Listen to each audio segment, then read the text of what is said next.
Hi friends, అందరూ ఎలా ఉన్నారు? బాగున్నారా? అందరూ బాగున్నారా అనుకుంటున్నాను. మరి ఈరోజు దేవుని వాగ్దానంతో నేను ఇంటికి వచ్చాను. ఈరోజు దేవుని వాగ్దానము సామెతల గ్రంథము 15వ అధ్యాయము 29వ వచనము. భక్తిహీనులకు యెహోవా దూరస్తుడు, నీతిమంతుల ప్రార్థన ఆయన అంగీకరించుడు. మరి దేవుడు ఇక్కడ వాగ్దానాన్ని ఇస్తున్నాడు. ఏమని అంటే, నా కుమారుడా, నా కుమార్తె, ఎవరైతే నీతిగా నాకు ఇష్టానుసారంగా బ్రతికేవారు ఎవరైతే ఉంటారో వారి ప్రార్థన నేను అంగీకరించేవాడై ఉన్నాను. భయపడకుము, నేను నీ దేవుడనై ఉన్నాను, నేను నీకు తోడుంటాను. ఎవరైతే నా నామం ఎందు భయభక్తులు కలిగి ఉన్నారో వారి ప్రార్థన నేను అంగీకరిస్తాను. నువ్వు నా యందు నమ్మిక ఉంచావు, నా యందు నమ్మిక ఉంచి నీతిగా జీవిస్తున్నావు కనుక నేను నీ ప్రార్థన అంగీకరించి ఉన్నాను. అయితే నువ్వు అవిశ్వాసపడుతున్నావు, జాగ్రత్త. అవిశ్వాసపడగాక దేవుడు నా ప్రార్థన అంగీకరించాడా అని నువ్వు అవిశ్వాసపడుతున్నావు. ఏదైతే నా సన్నిధానంలో మొరపెట్టావో ప్రభువా అని నేను నీ ప్రార్థనని అంగీకరించి ఉన్నాను. నేను భయపడకుము, నేను నీ దేవుడినై ఉన్నాను, నేను నీకు ఉత్తరం ఇస్తూ ఉన్నా. నువ్వు భయపడక, దిగులు చెందగా, ధైర్యం వహించు. నీవు నా సన్నిధానంలో ఏదైతే మొదలుపెట్టి ఉన్నావో ఆ ప్రార్థన నేను అంగీకరించుకున్నాను. నేను అంగీకరించాను. తప్పకుండా నీ జీవితంలో కార్యం జరిగిస్తానని దేవుడు సెలవిస్తున్నాడు. తప్పకుండా దేవుడు కార్యం జరిగిస్తాడంట.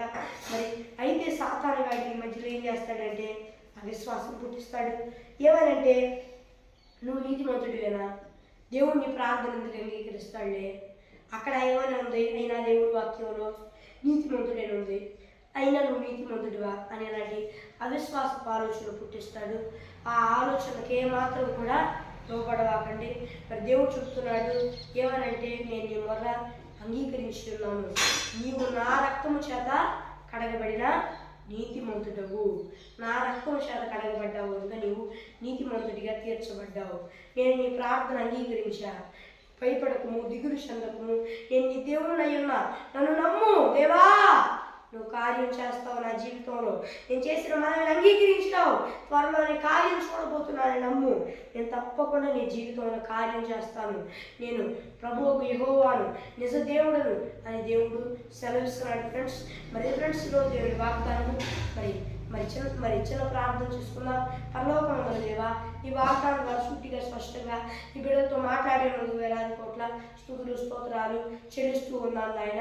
మరి దేవా, ఈ బిడ్డలందరూ ఈ భూలోకంలో ఉన్న వారందరూ నేను నమ్ముకొని మారుమనసు పశ్చాత్తాపం పొందుకొని బాప్తీసం తీసుకొని రక్షణ పొందుకొని ఈ ఆత్మ అభిషేకం పొందుకున్నట్టుకు సాయం చేయ.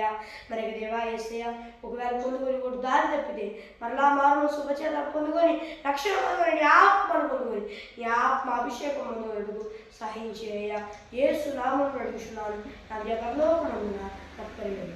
మరి ఫ్రెండ్స్, ఈరోజు వాగ్దానము మరి ఈ ప్రార్థన అవసరం వరకు ఇక్కడ కనిపిస్తున్న +9160960089 అని నెంబర్కి కాల్ చేయండి.